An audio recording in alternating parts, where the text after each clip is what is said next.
Hello friends, welcome to காதலுட்டு. எல்லாம் எப்படி இருக்கீங்க? நல்லா இருக்கீங்களா? இன்றைக்கி உங்களுக்காக நான் எந்த மாதிரி மூவி கொண்டு வந்திருக்கேன்னா 2008 ரிலீஸ் ஆன ஒரு சூப்பரான ஹிந்தி ஹாரர் மூவி தான் கொண்டு வந்திருக்கேன். படத்தோட ஒன்லைன் பார்த்தீங்கன்னா, நம்ம ஹீரோவோட அப்பா ஜாதி மதம் எல்லாம் பார்த்துக்கிட்டு இருக்காரு. ஆனால் ஹீரோ அவரையும் மீறி ஒரு வெளிநாட்டு பொண்ணை கல்யாணம் பண்ணிக்கிறாரு. கல்யாணம் பண்ணிட்டு வாழ்கிறப்ப அவங்களுக்கு கொஞ்சம் கொஞ்சம் பண கஷ்டம்லாம் இருக்குது. அப்போ ஹீரோ வேலை செய்கிற ஆஃபீஸ் கமிட்டியிலிருந்து அவருக்கு ஒரு பெரிய ப்ராஜெக்ட் கிடைக்குது. ஒரு பழைய கோட்டையை இடிச்சிட்டு அந்த இடத்துல ஒரு ஹோட்டல் கட்டணும். அந்த முழு பொறுப்பையுமே நம்ம ஹீரோட்ட ஒப்படைக்கிறாங்க. ஆனால் அந்த கோட்டையில் பகையை தீக்கிறதுக்காக பல வருஷமாக ஒரு பேய் ஒன்று இருக்குது. அந்த கோட்டையை யார் இடிக்க நினச்சாலுமே அது அவங்கள எல்லாத்தையுமே கொன்றுது. ஹீரோவும் ஹீரோனியும் போய் அதில் சிக்கிக்கிறாங்க. அதிலிருந்து அவங்க எப்படி தப்பிக்கிறாங்க அப்படிங்கிறது இந்த படமே. ஃபுல் படத்தையுமே இந்த வீடியோவில் பார்த்துடலாங்க சார். நானும் வித்தியாசமான மூவிலாம் எடுத்து அப்லோட் பண்ணுறேன். நீங்கள் நிறைய பேர் வீடியோ பார்க்குறீங்க, ஆனால் சப்ஸ்கிரைப் பண்ணுறதில்ல. சப்ஸ்கிரைப் பண்ணி பெல்லைக்கான ப்ரெஸ் பண்ணிங்க. அப்போ தான் நம்ம இந்த மாதிரி இன்ட்ரெஸ்டான மூவியோட அப்டேட்லாம் உங்களுக்கு நோட்டிஃபிகேஷனாக வரும். அப்படியே இந்த வீடியோக்கு ஒரு லைக் கொடுத்துருங்க. அது எனக்கு ஒரு மோட்டிவேஷனாக இருக்கும். அடுத்தடுத்து நிறைய வித்தியாசமான மூவிலாம் உங்களுக்காக நான் அப்லோட் பண்ணுறேன். ஓகே கைஸ், அதிகமாக பேசாமல் நம்ம படத்துக்குள்ளே போயிடலாம். My name Karthik. நீங்கள் பார்த்துட்டு இருக்கிறது கார்த்திக் ஹாலிவுட். படத்தோட ஓப்பனிங் சீன்லேயே நல்ல காற்றெல்லாம் வீச ஒரு காட்டை ஒன்று காமிக்கிறாங்க. அதில் ஒரு குதிரை வண்டி வந்துகிட்டு இருக்கு. அது எங்கே போகுதுன்னு பார்த்தீங்கன்னா, நல்ல ஒரு பயங்கரமான ஒரு பெரிய கோட்டையை காமிக்கிறாங்க. அங்கே போய் அது நிற்கிது. எவனோ ஒருத்தன் கோட்டையை திறந்து உள்ளே போயிட்டு யாராச்சும் இங்கே இருக்கீங்களா அப்படின்னு கேட்குறான். ஆனால் அங்கே அமைதியாக இருக்குது, யாருமே இல்லாத மாதிரி இருக்குது. பக்கத்துலேயே ஒரு செஸ் போர்டு ஒன்று இருக்குது. அது கிட்ட போயிட்டு அதை பார்த்துக்கிட்டு இருக்கான். அங்கே இன்னொருத்தனை காமிக்கிறாங்க. வணக்கம் சார்னு சொல்லிட்டு போய் சாரோட லக்கேஜ் எல்லாம் எடுத்துட்டு வான்னு ஒரு வேலைக்காரனை தாட்டி விடுறான். ஹலோ சார், என் பேர் எம்கே, நான் தான் இந்த பங்களாவோட ஓனரா அப்படின்னு அவன் கேட்குறான். இல்லைங்க சார், நான் தான் இந்த பங்களாவை பார்த்துக்கிட்டு இருக்கேன். வாங்க சார், நம்ம நடந்துக்கிட்டே பேசலாம். இந்த பங்களாவோட ஓனர் அட்டம் சிங் ஜெய்ஸ்வால். அவர் வெளிநாட்டில் இருக்காரு. இந்த பங்களாவை இடிச்சுட்டு ஒரு ஹோட்டல் கட்டணுங்கிறது அவரோட ஆசை. அவர் அங்கிருந்து என்னெல்லாம் சொல்லுவாரோ அதை எல்லாமே கேட்டு நான் இங்கே செஞ்சுக்கிட்டு இருக்கேங்கிறான். அவர் தான் டெல்லியில் இருக்கிற நல்ல ஆர்கிடெக்ட் கம்பெனிக்கு லெட்டர் போட சொன்னார். அதனால தான் நானும் லெட்டர் போட்டேன். அதனால தான் நீங்களும் இங்கே வந்திருக்கீங்க. இந்த இடத்த கண்டுபிடிச்சி வர்றதுக்கு உங்களுக்கு எந்த கஷ்டமும் இல்லை சார். இல்லை, நான் ஈஸியாக கண்டுபிடிச்சி வந்துட்டேங்கிறான். இந்த பங்களா பார்க்கறதுக்கு ரொம்ப சூப்பராக இருக்கு. ஆனால் நீங்கள் இதை தான் இடிச்சிட்டு ஒரு ஹோட்டல் கட்டணும் அப்படின்னு அவன் சொல்கிறான். நான் கட்ட போகிற ஹோட்டலை பார்த்துட்டு வெளிநாட்டுக்காரங்களே வந்து இங்கே வந்து தங்கிடுவாங்க. அந்த அளவுக்கு நான் சூப்பராக உங்களுக்கு ஒரு ஹோட்டல் கட்டி தரங்கிறான். ஓகே சார், நான் இங்கிருந்து கிளம்புறேன். உங்களுக்கு ஏதாச்சும் தேவைப்பட்டுச்சுன்னா இதோ இவனை கூப்பிடுங்க. இவன் இந்த பங்களால தான் வேலை செய்கிறவன். இவன் பேர் பல்வந்தன். அப்புறம் சார், ஒரு நிமிஷம், நீங்கள் எப்போ வேலையை ஸ்டார்ட் பண்ண போறீங்க? இன்னைக்கு நைட்டே நான் ஆரம்பிக்க போகிறேன் அப்படின்னு அவன் சொல்கிறான். அப்புறம் அப்படியே நைட் ஆயிடுது. இந்த பில்டிங்கை இடிக்கிறக்காகலாம் ஒரு பிளான் எல்லாம் ரெடி பண்ணிட்டு இருக்கான். அப்போ பார்த்தீங்கன்னா திடீர்னு பின்னாடி ஏதோ ஒரு சவுண்டு கேட்குது.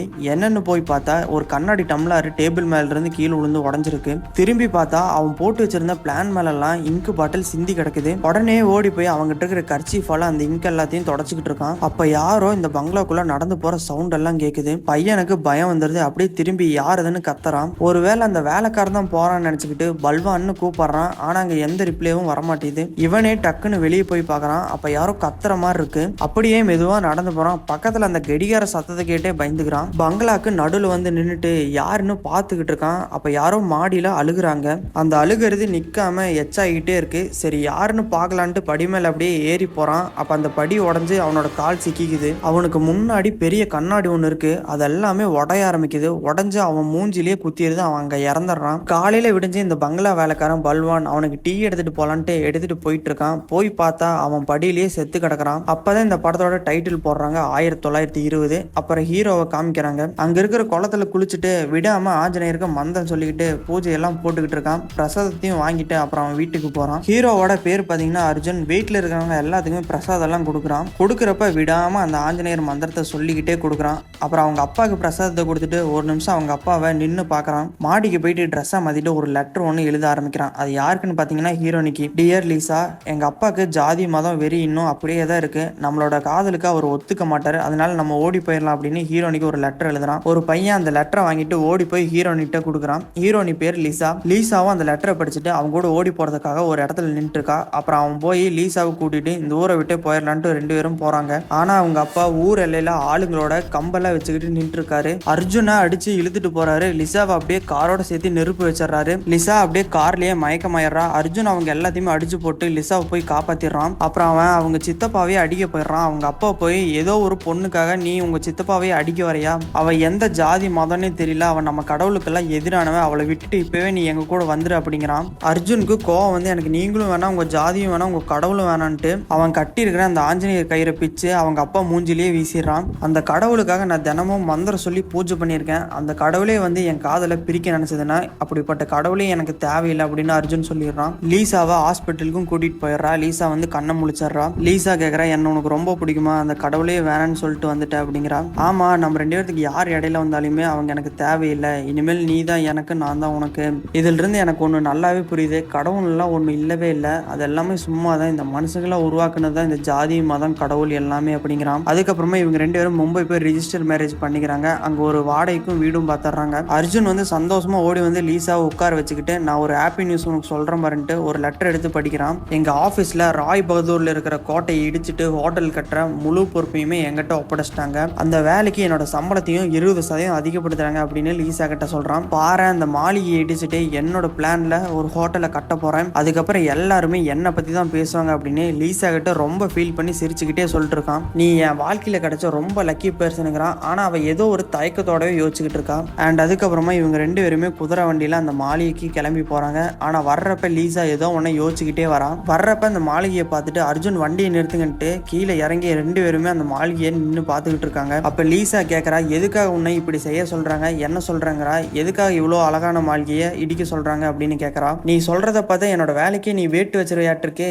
உனக்கு இந்த மாளிகையை தான் தெரியுது. ஆனா என்னோட கற்பனையில நான் இங்க கட்ட போற ஹோட்டலை நினைச்சுக்கிட்டு இருக்கேன். நீயே நான் கட்ட போற ஹோட்டலை பார்த்து ஆச்சரியப்பட போறேன்ட்டு வண்டி கிட்ட நின்று லீசாவை கூப்பிட்டே இருக்கா. ஆனா லீசா அந்த கோட்டையவே பார்த்துக்கிட்டு இருக்கா. அப்புறம் அவங்க 2 பேருமே இந்த மாளிகைக்குள்ள வந்துடுறாங்க. அந்த வேலைக்காரன் இந்த லக்கேஜ் எடுத்துட்டு போறப்ப வீட்டு ஓனர் கே சார் வந்து வெளிநாட்டுல இருக்காரு. அவரால் வர முடியல சார், அதுக்காக உங்ககிட்ட மன்னிப்பு கேட்க சொன்னாருன்னு சொல்லிட்டு போறான். இவங்க 2 பேருமே அந்த மாளிகையை சுத்தி பார்த்துக்கிட்டு இருக்காங்க. அப்ப லீசா வந்து ஒரு ரூமையே ஒத்து பார்த்துக்கிட்டு இருக்கா. பின்னாடி அந்த வேலைக்காரன், நீங்க இருந்த ஊர்ல இருந்த கிளைமேட் மாதிரிலாம் இங்க இருக்காது சார் அப்படின்னு சொல்லிட்டு வரான். இங்கெல்லாம் சூரியனை பார்க்கறதே ரொம்ப கஷ்டம், ஃபுல்லாவே குளிராவே தான் இருக்கும் அப்படிங்கிறான். இவங்க 2 பேருமே அப்படியே சுத்தி பார்த்துக்கிட்டே இருக்காங்க. அர்ஜுன், இங்க கரண்ட் எல்லாம் இல்லையா அப்படின்னு கேட்கறான். சார் அதெல்லாம் ஒரு வருஷத்துல வந்துடும் எப்படியோ சொல்லிட்டு இருக்காங்கன்னு இவங்க 2 பேருமே பேசிக்கிட்டு இருக்காங்க. அப்ப லீசா போய் ஒரு போட்டோ பார்த்துக்கிட்டு இருக்கா. அப்புறம் அப்படியே நைட் ஆயிருது. லீசா மெழுகுவத்தி எல்லாம் பத்த வச்சுட்டு அதை எடுத்துட்டு போயிட்டு இருக்கா. அப்ப அர்ஜுனும் அந்த வீட்டு வேலைக்காரனும் லீசா ஒரு ரூமையே பார்த்து நின்றுட்டு இருந்தால கைஸ், அதோட கதவை 2 பேருமே திறக்கிறதுக்காக ட்ரை பண்ணிட்டு இருக்காங்க. ஆனா திறக்கவே முடியல. அப்ப கேட்கறா, இந்த நேரத்துல என்ன பண்ணிட்டு இருக்கீங்கன்னு. ரொம்ப நேரமா ட்ரை பண்ணிட்டு இருக்கேன், இந்த கதவை மட்டும் என்னால திறக்கவே முடியலங்கிறான். அது காலைல பண்ணலாம்ல, இப்பதான் இருட்டாயிருச்சுல அப்படிங்கிறா. அதுவும் கரெக்ட் தான் பல்வன், இதை நம்ம காலைல பாத்துக்கலாம், நீ போய் எங்க 2 பேருக்கு சாப்பாடு எடுத்துட்டு அப்படின்னு அர்ஜுன் சொல்றான். சாப்பிட்டு 2 பேருமே தூங்கிட்டு இருக்காங்க. அப்ப அவங்க ரூமோட கதவு மட்டும் தானாவே திறக்குது. அந்த சத்தத்தை கேட்டு லீசாவும் முழிச்சுக்கிறா. என்னன்னு பார்த்தா டோர் தானாவே திறந்து மூடிக்கிட்டு இருக்கு. அப்ப யாரோ வெளியே நடந்து போற சத்தம் கேக்குது. லீசா அந்த ஆடுற கதவை நிறுத்திட்டு வெளியே போய் என்னன்னு பாக்குறா. அப்ப மெழுகுவத்தி எல்லாம் தானாவே அமுஞ்சுக்கிட்டு வருது. அப்ப யாரோ அழுகிற சவுண்டு கேக்குது. உடனே லீசா யாருதுன்னு கத்துறா. அங்க ஜன்னல் மேல எல்லாம் போட்டிருக்க துணி எல்லாமே காத்துல அசைஞ்சுக்கிட்டு இருக்கு. அவ பயந்துகிட்டே மெதுவா நடந்து போய் நின்று அங்க யாராச்சும் இருக்காங்களான்னு பாத்துக்கிட்டு இருக்கா. அப்ப அவ பின்னாடி அந்த துணியில ஏதோ ஒரு உருவம் நின்றுட்டு போகுது. உடனே திரும்பி பாக்குறா. சத்தம் மறுபடியும் ஹால்ல கேட்க ஆரம்பிக்குது. ஹாலுக்கு போய் பாக்குறா. இப்ப மாடி மேல யாரோ அழுதுகிட்டு இருக்காங்க. அவ படியில அப்படியே நடந்து போறா. அப்ப கரெக்டாங்க அர்ஜுன் வந்துடுறான். அர்ஜுனை பார்த்து அவ பயந்துடுறா. இங்க இந்த நேரத்துல என்ன பண்ணிட்டு இருக்க அப்படின்னு கேட்டா, இல்ல மேல யாரோ அழுகிற சத்தம் கேட்டுச்சு, அதனாலதான் நான் வந்தேன் அப்படிங்கிறான். இங்க நம்மளை தவிர யாருமே இல்ல, நீ ஏதாச்சும் கெட்ட கனவு கண்டிருப்ப, இல்லைன்னா இது மலை பிரதேசம் இல்லையா, காத்து இது ஸ்பீடா அடிச்சிருக்கும், அதுல ஏதாச்சும் சத்தம் கேட்டிருக்கும், வா நம்ம போய் தூங்கலாம், நான் வேற காலைல சீக்கிரமா எழுந்திரிச்சு எம்கே சாரை மீட் பண்ணும் அப்படின்னு அவன் வந்து கூட்டிட்டு போயிடுறான். காலையில விடிஞ்சிருது. அர்ஜுன் வந்து அந்த குதிரை வண்டியை எடுத்துட்டு லீசாக்கு லவ் யூ சொல்லிட்டு அங்கிருந்து கிளம்புறான். லீசா வேற நேத்து நடந்து நினைச்சு பயந்துகிட்டு இருக்கா. லீசா அந்த வேலைக்காரன்ட்ட போய் நீங்க எப்ப இருந்து வேலை செய்றீங்கன்னு அவனை பத்தி எல்லாம் விசாரிக்கிறா. எங்க முதலாளி எப்ப இந்த மாளிகையை வாங்கி இடிச்சுட்டு ஹோட்டல் கட்டணும்னு நினைச்சாரோ அப்பதான் எனக்கு வேலை கிடைச்சது, நானும் அப்பதான் வந்து சேர்ந்தேங்கிறான். சரி, இந்த மாளிகைக்குள்ள வர்றதுக்கு வேற வழி ஏதாச்சும் இருக்கா அப்படின்னு லீசா கேட்கறா. இல்லையே அப்படின்னு அவன் சொல்றான். அப்ப நீங்க இந்த மாளிகைக்கு நேற்று வந்தீங்களாங்கிறா. இல்ல மேடம், நான் வரல. எதுக்கு கேட்குறீங்க? நேற்று நைட்டு யாரும் இந்த மாளிகைக்குள்ள ஓடுற மாதிரி எல்லாம் இருந்தது. அதோட இல்லாம அவங்க வழியில அழுகிற மாதிரியும் சத்தம் கேட்டு இருந்தது. உங்களுக்கு இந்த மாதிரி தோணி இருக்கா? உள்ள யாராச்சும் இருக்காங்களா அப்படின்னு கேட்கறான். அவன் ஏதோ ஒன்ன மறைச்சிட்டு இல்ல மேடம் அப்படின்ட்டு அங்கிருந்து போயிடுறான். அப்புறம் அர்ஜுனை காமிக்கிறாங்க. அந்த மாளிகையோட ஓனர் கேவை போய் பாக்குறான். இந்த மாளிகையை இடிச்சுட்டு ஹோட்டல் கட்டுறதுக்கு நான் இதை ஃபுல்லாவே சுத்தி பார்க்கணும். ஆனா என்னால ஒரு ரூமை மட்டும் திறந்து உள்ள போக முடியல. அதுக்கு என்ன பண்ண சொல்றீங்க? நான் வந்து அந்த ரூமை உடைச்சிட்டு போகணும், அதுக்கு உங்க அனுமதி வேணும் அப்படின்னு அர்ஜுன் கேட்கறான். அவன் சிரிச்சுக்கிட்டே, என்ன சார் இதுக்கெல்லாம் போய் நீங்க எங்கிட்ட கேட்டிருக்கீங்க? வீட்டையே நான் உங்ககிட்ட ஒப்படைச்சிட்டேன், நீங்க அங்க எதை வேணாலும் உடைச்சுக்கோங்க, எனக்கு கவலையே இல்லை அப்படின்னு அவன் சொல்றான். இங்க லீசா வந்து அந்த கதவையே உத்து பார்த்துக்கிட்டு இருக்கா. அப்புறம் அவ போய் திறக்கிறா. அது ஈஸியா திறந்துருது. அப்புறம் ஒரு மெழுகுவத்தி விளக்கொன்னு எடுத்துக்கிட்டு அந்த ரூம்குள்ள போறா. ஒரு பொண்ணோட போட்டோ ஒன்று இருக்கு. அந்த போட்டோவை பார்த்துட்டு அது பக்கத்துலயே ஒரு பியானோ ஒன்று இருக்கு. அதுல போய் உட்காந்துக்கிட்டு அந்த பியானோவை வாசிச்சு பாக்குறா. அதை வாசிச்சுக்கிட்டே இருக்கிறப்ப அவளையவே மெய் மறந்து கண்ணை மூடிட்டு அதுக்குள்ள ஆழமா வாசிக்க ஆரம்பிச்சிடறா. அப்ப வெளியே மரத்துக்கிட்டு இருந்து ஏதோ ஒண்ணு இந்த மாளிகையை பார்த்துக்கிட்டே இருக்கு. இவ வாசிக்க அது இங்க வரவே ஆரம்பிச்சிருது. இவ வாசிக்கிறப்ப இந்த மாளிகையோட கதவுலயே முட்டி யாரோ ஒருத்தங்க கத்துற சவுண்டு கேக்குது. லீசா உடனே அங்க போய் பாக்குறா. கதவு தான் திறந்திருக்கு. இருக்கு. ஆனா வெளியே யாருமே இல்ல.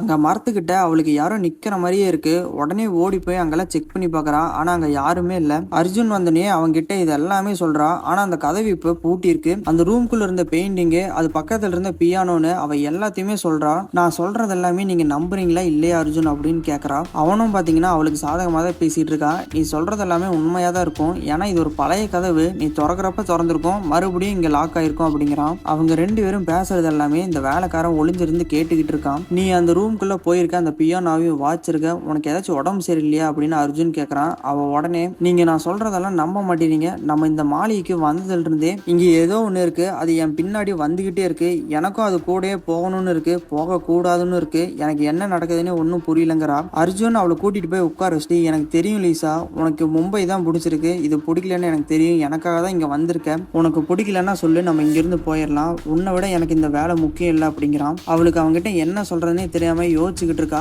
பின்னாடி அந்த வேலைக்காரன் மறைஞ்சு நின்று இது எல்லாமே கேட்டுக்கிட்டு இருக்கான். உடனே அவன் இது எல்லாத்தையுமே அந்த பங்களா ஓனர் கிட்ட சொல்றான். ஆனா அவனை பாத்தீங்கன்னா, நீ எனக்கு அட்வைஸ் பண்றது நிறுத்து. நான் இதுல எவ்வளவு பணம் போட்டிருக்கேன்னு எனக்கு தான் தெரியும். நீ உன் வாயை வச்சுக்கிட்டு சும்மா இருந்தாவே போதும். அவங்க ரெண்டு பேர்த்தோட உயிருமே ஆபத்தில் இருக்கு. நீங்க ஃபர்ஸ்ட்ல இருந்தே நான் சொல்றது எதுவுமே கேட்க மாட்டேறீங்க. அதனாலதான் இதுக்கு முன்னாடி வந்து அந்த ரெண்டு பேருமே செத்து போயிட்டாங்க. சொன்னா புரிஞ்சுக்கோங்க, அந்த வீட்டை யாராலையுமே இடிக்க முடியாது. அங்க ஏதோ ஒரு பேய் இருக்கு, சக்தி இருக்குன்னு இவன் சொல்லிட்டு இருக்கிறப்ப உன் வாயை மூடு. நீ சொல்றதெல்லாம் நம்பருக்கு நான் ஒன்னும் முட்டாள் இல்ல. நம்பலன்னா நீங்க ஏன் அங்க இருக்காம இங்க வந்து இருக்கீங்கிறான். அவன் அப்படியே அமைதியாயிடுறான். உங்களுக்கு எல்லாமே தெரிஞ்சிருந்தோம், அவங்க உயிரோட நீங்க விளையாடிட்டு இருக்கீங்க. நீயும் தானே அந்த வீட்டுல இருக்க. அந்த பேய் ஏன் உன்னை எதுவும் செய்ய மாட்டேது. அது ஏன்னா நான் அந்த வீட்டை இடிக்கணும்னு நினைக்கல எஜமாங்கிறான். இவன் உடனே எந்திரிச்சு, என் முடிவுல மாற்றமே இல்லை. அந்த வீட்டை நான் இடிச்சுட்டு ஹோட்டல் கட்ட தான் போறேன். நீ இதை பத்தி யாருக்கிட்டையுமே உன் வாயே திறக்கூடாது, இல்லைன்னா உன் வேலையும் போயிடும் அப்படின்ட்டு காசு எடுத்து அவங்ககிட்ட நீட்டுறான். அவனும் காசை வாங்கிட்டு போயிடுறான். எலிசா அந்த கோட்டையை விட்டு பக்கத்துல எல்லாம் சுத்தி பார்க்கலான்ட்டு போறா. அப்போ ஒரு சர்ச்சை பாக்குறா. அந்த சர்ச்சோட சிலுவை கோணையா இருக்கு. அங்க ஒரு ஃபாதர் இருக்காரு. அவர்கிட்ட போய் சிலுவை கோணையா இருக்கு ஃபாதர் அப்படிங்கிறா. ஆமா, நேற்று காத்தடிச்சதுல அதுல கோணையாயிருச்சு, எங்க கிட்ட ஏனியும் உடஞ்சிருச்சு, கவலைப்படாத, ஏனியை வாங்கறதுக்கு தான் போயிருக்காங்க, வாங்கிட்டு வந்துட்டு அதை சரி பண்ணிடுவாங்க அப்படிங்கிறான். உங்களை நான் இங்க இதுக்கு முன்னாடி பார்த்தது இல்லையே, நீங்க என்ன புதுசான்னு கேட்கறான். ஆமா ஃபாதர், அங்க பக்கத்துல இருக்கிற கோட்டையில தான் நாங்க தங்கியிருக்கோம். 2 நாளைக்கு முன்னாடி தான் வந்தோம். என் ஹஸ்பண்ட் தான் அதை இடிச்சுட்டு ஹோட்டல் கட்ட போறாரு அப்படிங்கிறா. ஞாயிற்றுக்கிழமை சர்ச் இருக்கு, நீயும் உன் ஹஸ்பண்டும் வந்துருங்க அப்படிங்கிறா. அப்பதான் அவளோட லவ் ஸ்டோரி, அவங்க எப்படி கல்யாணம் பண்ணாங்க, இங்க வந்தாங்க அப்படிங்கிறது எல்லாத்தையுமே அந்த ஃபாதர் கிட்ட சொல்றா. அவங்ககிட்ட சொல்லி முடிச்சுட்டு இங்க வீட்டுக்கு வந்து பார்த்தா அந்த ரூமோட கதவை உடச்சு கொண்டு போயிட்டு இருக்கானுங்க. அப்பதான் அர்ஜுனும் சொல்றான், நீ சொல்றது எல்லாமே உண்மைதான். அங்க இந்த பெயிண்டிங்கும் பியானோவும் இருந்தது. உனக்கு அந்த கதவு தானே தொந்தரவு கொடுத்தது, அதனாலதான் அதையே உடச்செறிஞ்சிட்டேன். அதே மாதிரி இந்த மாளிகையும் உனக்கு தொந்தரவு கொடுத்தா இதையும் நான் உடச்செறிஞ்சிருவேங்கிறான். லீசா அதுக்கு சிரிக்கிறா. நைட் ஆயிருது. ஒரு சோஃபால படுத்து அவ தூங்கிட்டு இருக்கா. அப்ப கண்ணை முழிச்சிட்டு பக்கத்துல அந்த பழங்காலத்துல ஒரு பாட்டு கேட்கற மிஷின் இருக்குல்ல கைஸ், அதை ஆஃப் பண்ணிட்டு போறா. அவ போய்கிட்டு இருக்கிறப்ப அது தானாவே பிளே ஆக ஆரம்பிச்சிருது. திரும்பி போய் அதை நிறுத்திட்டு எந்திரிச்சு போறா. திரும்பவும் அது பிளே ஆக ஆரம்பிச்சிருது. பயந்துகிட்டே அதை ஆஃப் பண்றா. அப்ப யாரோ அவ பேரை சொல்லி அதுல இருந்து கூப்பிடுறாங்க. உன்னை நான் கொல்லாம விட மாட்டேன் அப்படின்னு யாரோ சொல்றாங்க. அவ அங்கிருந்து ஓட ஆரம்பிச்சிடறா. நிக்காம ஓடி போறா. அப்ப முன்னாடி அந்த ரூம்ல இருந்த ஒருத்தியோட போட்டோ இருக்கு. அந்த போட்டோவை பார்த்துட்டு அப்படியே நகர்ந்து போய் கீழே பாக்குறா. அந்த போட்டோல இருக்கிறவளோட பேர் இருக்கு. அதை பார்த்துக்கிட்டு நின்னுகிட்டு இருக்கிறப்ப சைட்ல சத்தம் கேட்குது. என்னன்னு சைடு திரும்பி மேல பாக்குறா. அப்ப யாரோ அதுல படுத்துக்கிட்டு இருக்காங்க. கத்திக்கிட்டே அங்கிருந்து ஓட ஆரம்பிச்சிடறா. ஓடி போய் ஒரு இடத்துல உட்காந்துக்கிட்டு பயத்துல அழுதுகிட்டு இருக்கா. அப்புறம் காலையில விடிஞ்சிருது. சர்ச்சு ஃபாதர் அங்க வராரு. அவன் அந்த மாளிகைக்கு வெளியே நின்றுகிட்டு இருக்கா. ஃபாதர், இது எல்லாமே என்னோட கற்பனைன்னு நான் நினைச்சுக்கிட்டு இருந்தேன். ஆனா நேத்து பாத்தீங்கன்னா அதெல்லாம் உண்மையாவே என் கண்ணில் பார்த்தேன். எனக்கு ரொம்ப பயமா இருக்கு ஃபாதர் அப்படிங்கிறா. இதெல்லாம் நீ அர்ஜுன் கிட்ட சொன்னியா? இல்ல ஃபாதர், ஏற்கனவே அவர் அப்பா அம்மா கடவுள்னு எனக்காக எல்லாத்தையுமே தூக்கி போட்டு வந்திருக்காரு. இதெல்லாம் நான் அவர்கிட்ட சொன்னேன்னா கண்டிப்பா அவரு என்னை இங்கிருந்து கூட்டிட்டு போயிடுவாரு. அப்புறம் அவரோட ஆசை எல்லாமே வீணா போயிடும் அப்படிங்கிறா. அப்ப நீ அந்த வீட்டுல தான் இருக்கிறது ஒரே வழி. சரி, நான் உதவி செய்யறேன் அப்படின்ட்டு அவனோட குதிரையை வெளியே கட்டி போட்டு அவன் அந்த மாளிகைக்குள்ள போறான். உள்ள போயிட்டு இந்த கிறிஸ்டின்ஸ் எல்லாம் ஒரு புனித தண்ணி வச்சிருப்பாங்கல்ல, அதுல கீழே சிலுவையை போடுறான். அந்த சிலுவை அப்படியே காத்துல மறைஞ்சு போகுது. வெளியே வந்து அவகிட்ட, லீசா, நிறைய பேர் நிறைவேறாத ஆசையில இறந்து போயிருப்பாங்க. அதுல யாராச்சும் இந்த அரண்மனையில முன்ன இருந்திருப்பாங்க. அதை நினைச்சு நீ ஒன்னும் கவலைப்படாத, நீயும் உன்னோட ஹஸ்பண்டும் இந்த வீட்டுல சந்தோஷமா இருங்கிறான். அதுக்கப்புறம் நைட் ஆயிருது. அந்த ஃபாதர் அவனோட வீட்டுல தூங்கிட்டு இருக்கிறப்ப மேல இருக்கிற துணி தானாவே கீழே வருது. அப்புறம் அவன் மேல விழுந்துருது. அவன் பயத்துல எந்திரிச்சு உதறிக்கிட்டே இருக்கான். எந்திரிச்சு துணியெல்லாம் உதறிட்டு இவனே இங்க பயங்கரமா பயந்துட்டான். துணியெல்லாம் மாத்திட்டு நெடுன்னு சர்ச் லைப்ரரிக்கு போறான். போய் அங்க நடந்தது எல்லாமே ஒரு ஃபாதர் கிட்ட சொல்றான். அப்புறம் ஒரு புக் எடுத்து பாக்குறாங்க. அப்பதான் அந்த ஃபாதர் அதை பார்த்துட்டு சொல்றாரு, இது ஒரு லத்தீன் வார்த்தை. இதுக்கு அர்த்தம் என்னன்னா, அந்த ஆத்மாக்கும் அந்த பொண்ணுக்கும் ஏதோ ஒரு பகை இருக்கு. நம்ம இடையில போறது அந்த ஆத்மாவுக்கு பிடிக்கல, அந்த பொண்ணு ஏதோ ஒரு பெரிய பிரச்சனையில மாட்டிருக்கா அப்படிங்கிறாரு. காலையில விடிஞ்சதுமே அந்த ஃபாதர் போய் வீட்டுல பாக்குறாரு. அப்ப அந்த வேலைக்கார சொல்றான், லீசாவும் சாரும் இல்ல, அவர் வெளியூர் போயிருக்காங்க, எப்ப வருவாங்க அப்படின்னு கேக்குறாரு. வர்றதுக்கு எப்படியோ 10 நாள் ஆயிரும் அப்படின்னு அவன் சொல்றான். நான் சொல்றது முக்கியமா கேட்டுக்கோ, என்னோட அட்வைஸ் இல்லாம அவங்க ஒரு நாள் கூட இந்த வீட்டுல இருக்கக்கூடாது, அப்படி இருந்தாங்கன்னா அவங்களோட உயிருக்கே ஆபத்தாயிரும், உடனே அவங்க வந்தோடனே என்னை வந்து பார்க்க சொல்லு அப்படின்ட்டு அவர் போயிடுறாரு. இவங்க 2 பேருமே வெளியூருக்கு போயிட்டு இருக்கிறப்ப போலீஸ் எல்லாம் வந்து, நீங்க அந்த சைடு போக முடியாது சார், அங்க போலீஸ்க்கும் ரவுடிங்களுக்கு சண்டை நடந்துட்டு இருக்கு, அப்படி போனீங்கன்னா உங்களுக்கு தான் ஆபத்துன்னு சொல்லிடுறாங்க. லீசா மட்டும் மாளிகைக்கு திரும்ப வந்துடுறா. வேலைக்கார வந்து, என்னாச்சு மேடம் நீங்க போலையா அப்படின்னு கேட்கறான். இல்ல அங்க ஏதோ பிரச்சனையாமா, அதனால சார் மட்டும் போயிருக்காரு, நான் இங்க வந்துட்டேங்கிறான். அப்ப அவன் அந்த ஃபாதர் வந்து சொல்லலாம்னு நினைக்கிறான், ஆனா சொல்லவே இல்லை. நான் சாப்பாடு எடுத்துட்டு வரேன் மேடம் அப்படின்ட்டு அவன் மறைச்சிடறான். அப்புறம் நைட் ஆயிருது, இவ தூங்கிட்டு இருக்கா. கண்ணை முழிச்சு பாக்குறா. இவளோட கண்ணு முன்னாடி ஏதோ ஒரு பர்ஃபியூம் கீழே விழுந்து உடஞ்சிருது.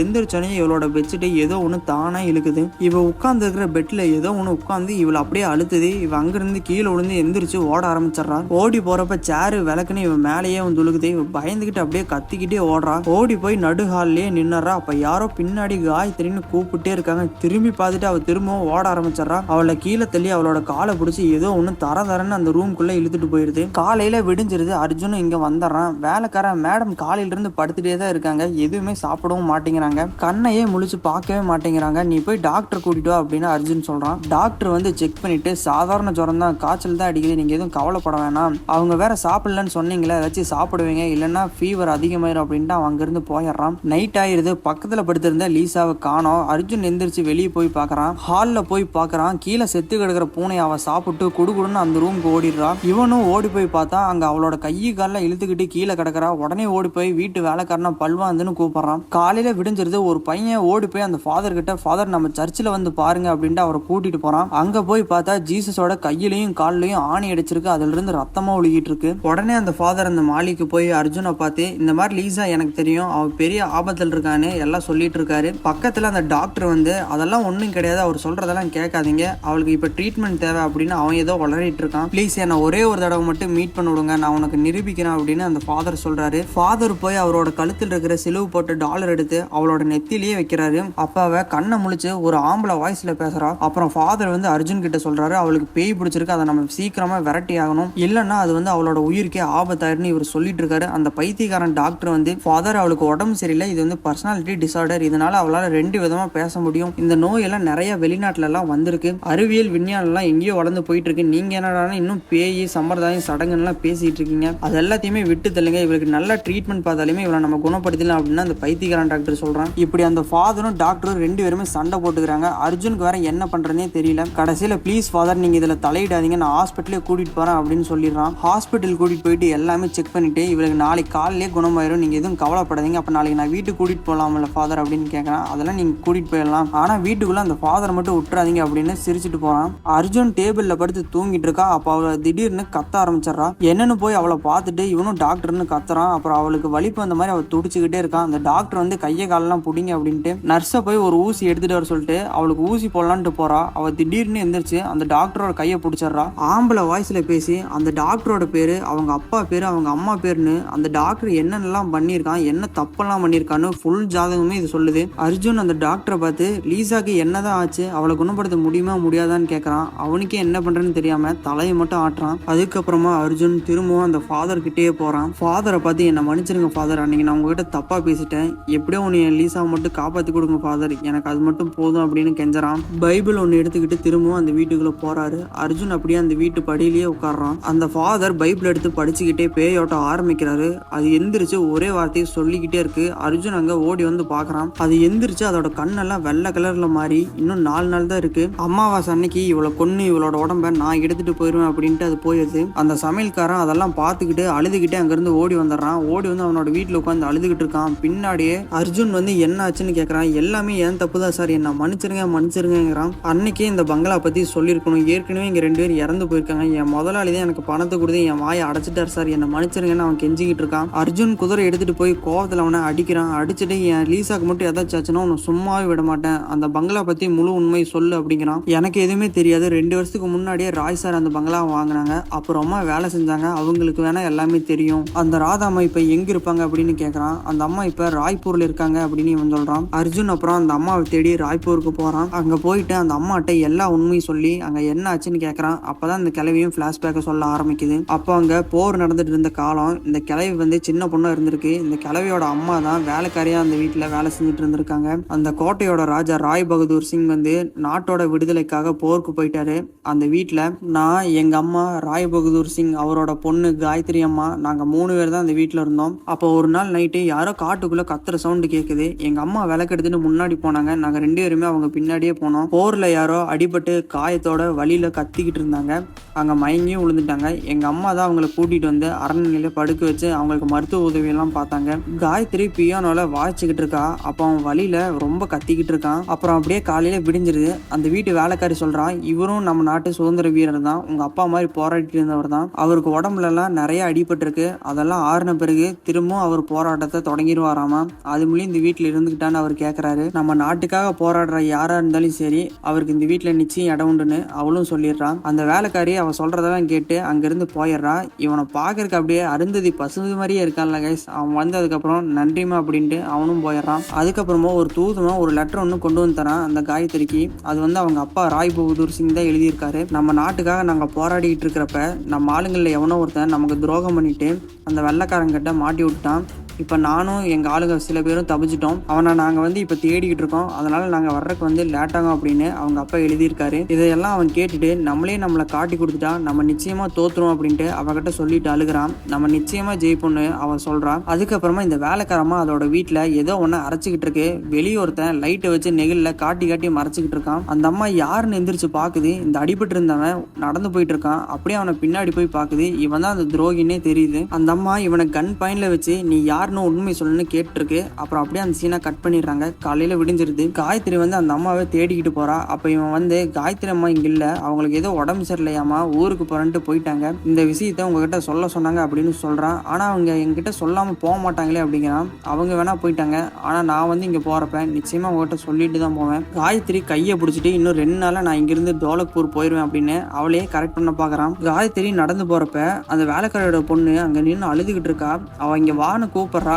ஆனா அவ அங்கிருந்து ஓடி போறா. அவ நிக்காம ஓடி போறா. அவ பின்னாடியே காயத்ரியும் ஓடி போயிட்டு இருக்கா. ஓடி போய் ஒரு கிணத்தை எட்டி பாக்குறா. காயத்ரி அங்க போய் எட்டி பாக்குறா. அதுல அந்த வேலைக்காரியோட பணம் வந்து மறந்துகிட்டு இருக்கு. இவங்க 2 பேரும் கோட்டைக்கு போயிட்டு அவன் தங்கி இருக்கிற ரூம்குள்ள போயிட்டு அவனோட பேக் எடுத்து செக் பண்றாங்க. அதுல அந்த வெள்ளைக்கார எழுதியிருக்கிற லெட்டர் இருக்கு. அதுக்கப்புறம் தான் இவளுக்கும் தெரியுது இவன் தான் அந்த துரோகின்னு. இவங்க 2 பேருமே அவனுக்கு பயந்துட்டு அந்த கோட்டையை விட்டு ஓடி போறாங்க. அப்பதான் காயத்ரி சொல்றான், நம்ம 2 பேருமே ஓடி போயிட்டா அவன் 2 நாள்ல இங்கிருந்து தப்பிச்சு போயிடுவான். அவன் மறுபடியும் துரோகம் தான் செய்வான். அவனை நான் தடுத்து நிறுத்துறேன். இந்த லெட்டரை விசுல் தாத்தாட்ட போய் கொடுத்து எங்க அப்பாட்ட கொடுக்க சொல்லு அப்படின்னு அவளை தாட்டி விட்டுறா. பியோ நல்லா வாச்சு அப்படியே இவங்கிட்ட கொஞ்சம் க்ளோஸா இருக்கிற மாதிரி நடிச்சு ஒரு ரூம்ல இவனை கூட்டிட்டு போய் பூட்டிடுறா. தூங்கிட்டு இருக்கிறவன் கண்ணை முழிச்சு பார்த்தா காயத்ரியோட அப்பாவும் ஆளுங்களும் நின்று இருக்கானுங்க. அவன் அவங்க கிட்ட இருந்து தப்பிக்கிறதுக்காக ஓட ஆரம்பிக்கிறான். அவங்க எல்லாம் அவனை பிடிச்சு அடின்னு அடிச்சு அவனை அங்கேயே தூக்குல நிக்க வைக்கிறாங்க. தூக்குல இருக்கிறப்ப அவன் காயத்ரியை பார்த்து, நான் செத்தாலும் சரி, என் உடம்பு அழுகி போனாலும் சரி, என் ஆத்மா இங்கேயே தான் சுத்திட்டு இருக்கும். உன்னை நான் கொன்னு உன்னோட உடம்பை நான் எடுத்துட்டு போற முடியுமே, என் ஆத்மா சாந்தி அடையாது அப்படின்னு சொல்லிக்கிட்டு இருக்கிறப்ப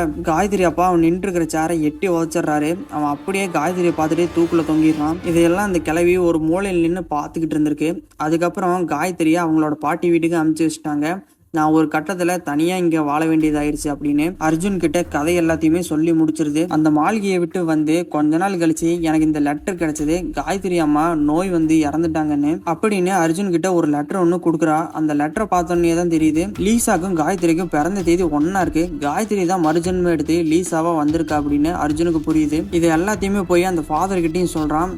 60 வருஷமா பகையை தீர்க்கறதுக்காக ஒரு ஆத்மா இந்த கோட்டையிலேயே இருந்திருக்கு பாரு அப்படின்னு அந்த ஃபாதர் சொல்றாரு. இன்னைக்கு நைட்ல இருந்து அமாவாசை ஆரம்பிக்குது, அதுக்குள்ள அந்த பேயை நம்ம விரட்டையாகணும் அப்படின்னு அந்த ஃபாதர் சொல்றாரு. பைபிள் ஒன்று எடுத்துட்டு அவங்க கிட்ட, எல்லாரும் நான் சொல்றத நல்லா ஞாபகம் வச்சுக்கோங்க, அந்த பேய் நம்ம லீசா மாதிரி எல்லாம் வந்து அழுகும் கத்தும், அதுவே அதை காயப்படுத்திக்கும், அதையெல்லாம் பார்த்து நம்ம ஏமாந்துடக்கூடாது. ஏன்னா நம்ம இப்ப மோத போறது ஒரு ஆத்மா கிட்ட, லீசா கிட்ட இல்ல. அதனால நீங்க கவனமா இருக்கணும்னு அந்த ஃபாதர் சொல்றாரு. லீசாவோட ரூமுக்கு போயிட்டு அவங்க 2 பேர்த்தையுமே லீசாவோட கையை கட்ட சொல்றாரு. அவங்களுமே லீசாவோட கையெல்லாம் கட்டுறாங்க. கட்டி போட்டு புனித தண்ணியை தெளிச்சுட்டு பைபிளை படிச்சுட்டு அப்படியே பேயோட்ட ஆரம்பிச்சு ஆரம்பிக்கிறாரு. அது கண்ணை முடிச்சுக்கிட்டு சிரிச்சுக்கிட்டே இவங்க எல்லாத்தையுமே பார்த்துக்கிட்டே இருக்கு. அவர் விடாம படிச்சுக்கிட்டே இருக்காரு. கை கட்ட எல்லாத்தையுமே அதை அவுத்துட்டு வந்துருது. வேலைக்காரன் அதை பிடிக்கலான்ட்டு போறான். அது அவனை அடிச்சு தூக்கிடுது. அவன் பறந்துட்டு போய் விழுகிறான். ஓடி போய் பக்கத்துல இருக்கிற கண்ணாடி ஜன்னல் எல்லாம் உடச்சிட்டு அங்க போய் இவங்களை பார்த்து சிரிச்சுக்கிட்டு இருக்கு. சிரிச்சுட்டு அங்கிருந்து கண்ணா பின்னான்னு ஓட ஆரம்பிச்சிருது. இவனுக்கு வெளியே வந்துட்டு அந்த ஃபாதர் விடியிருக்குள்ள இது எப்படி ஒன்னும் ஓட்டி ஆகணும், இல்லைன்னா பெரிய ஆபத்தாயிரும் அப்படிங்கிறாரு. எல்லாரும் தனித்தனியா போய் அதை தேட ஆரம்பிக்கிறானுங்க. இந்த வேலைக்காரன் டைனிங் ரூம்ல போய் பாக்குறான். ஒரு ஸ்கிரீனுக்கு பின்னாடி நின்று அது சிரிச்சுக்கிட்டு இருக்கு. இவன் அப்படியே பயந்துகிட்டு அந்த ஸ்கிரீனுக்கு பின்னாடி போய் பாக்குறான். அங்க யாருமே இல்ல, நெகிழு மட்டும்தான் இருக்கு. அப்புறம் இவன் கத்துற சவுண்டு கேக்குது.